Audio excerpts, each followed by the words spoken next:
Halo teman-teman semuanya, jadi di dalam video ini kita akan mengenal lebih dekat 5 sastrawan perempuan di Indonesia yang berpengaruh besar dalam dunia sastra. Nah, mereka ini adalah pilar dalam perjalanan sastra di Indonesia loh, dan membawa suara perempuan ke dalam karya-karya mereka. Yuk langsung aja kita mulai perjalanan ini. Kita mulai dengan Dorothea Rosa Herliani, seorang penyair kontemporer Indonesia yang dikenal karena puisi-puisinya yang lugas, tajam, dan sering kontroversial. Rosa panggilan akrabnya, lahir di Magelang 20 Oktober 1963. Nah, dia sejak muda sudah tertarik dengan tema-tema identitas perempuan, seksualitas, dan kritik sosial.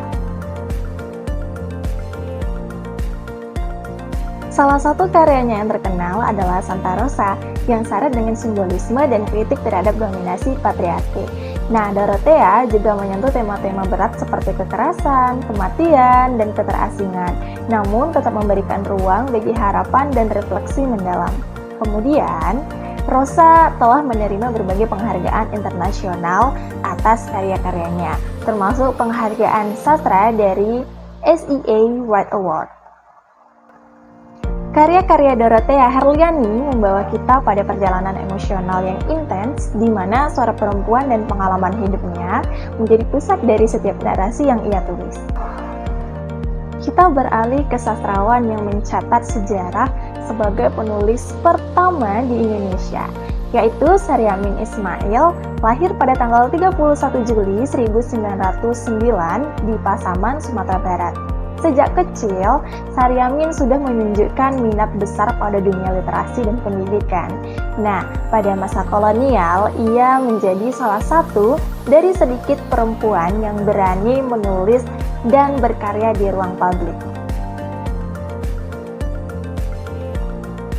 Nama penanya sangat terkenal adalah Selasih, dan novel debutnya Kalau Tak Untung yang terbit pada tahun 1933. Menjadi novel pertama yang ditulis oleh seorang perempuan di Indonesia. Nah, cerita dalam novel ini mengangkat tema cinta yang tak sampai dan pergulatan batin perempuan dalam masyarakat yang diatur oleh nilai-nilai patriarki. Selain menulis, Saryamin juga berkarir sebagai guru dan kepala sekolah. Nah, di dalam karya-karyanya, Saryamin kerap menyuarakan isu-isu emansipasi perempuan dan kesetiaan terhadap tradisional lokal di tengah tekanan modernisasi. Dan Saryamin juga banyak menginspirasi penulis perempuan di masa-masa berikutnya. Selanjutnya, kita bertemu dengan Jenar Maesa Ayu, penulis yang terkenal karena keberaniannya menulis tentang tema-tema tabu. Nah, Jenar lahir di Jakarta pada 14 Januari 1973 dan dikenal karena gaya menulisnya yang provokatif, menantang norma-norma sosial yang ada. Dalam karyanya, Jenar sering mengangkat topik tentang seksualitas, pengalaman perempuan, dan kritik terhadap budaya patriarki.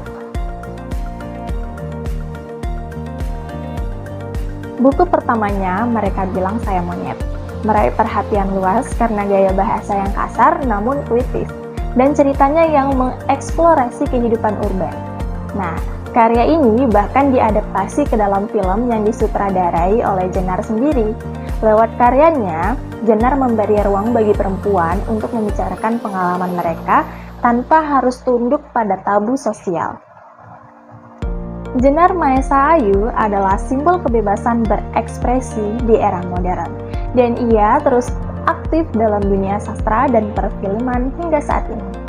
Kita lanjut ke Nenden Lilis Aisyah, penulis yang lahir di Garut 10 November 1971. Nenden menulis dengan sudut pandang yang sangat lokal, namun syarat dengan universalitas pengalaman perempuan. Karyanya banyak mengangkat kehidupan perempuan di pedesaan, hubungan mereka dengan budaya, dan pergulatan batin yang sering kali terpendam.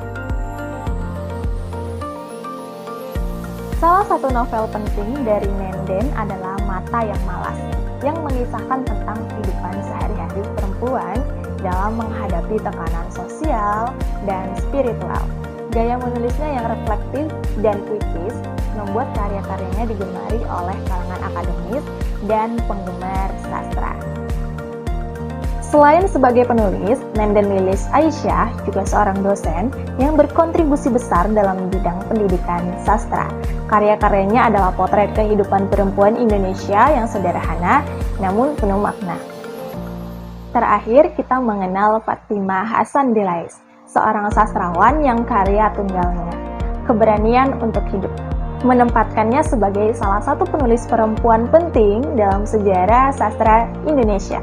Lahir di Aceh pada tahun 1914, Fatimah menulis di tengah era yang penuh pergolakan sosial dan politik. Karyanya, Keberanian untuk Hidup, diterbitkan pada tahun 1940 dan bercerita tentang perjuangan seorang perempuan untuk menemukan jati dirinya di tengah krisis sosial. Walaupun Fatimah hanya menulis satu novel, karyanya tetap dikenang sebagai refleksi dari kondisi sosial perempuan pada masa itu.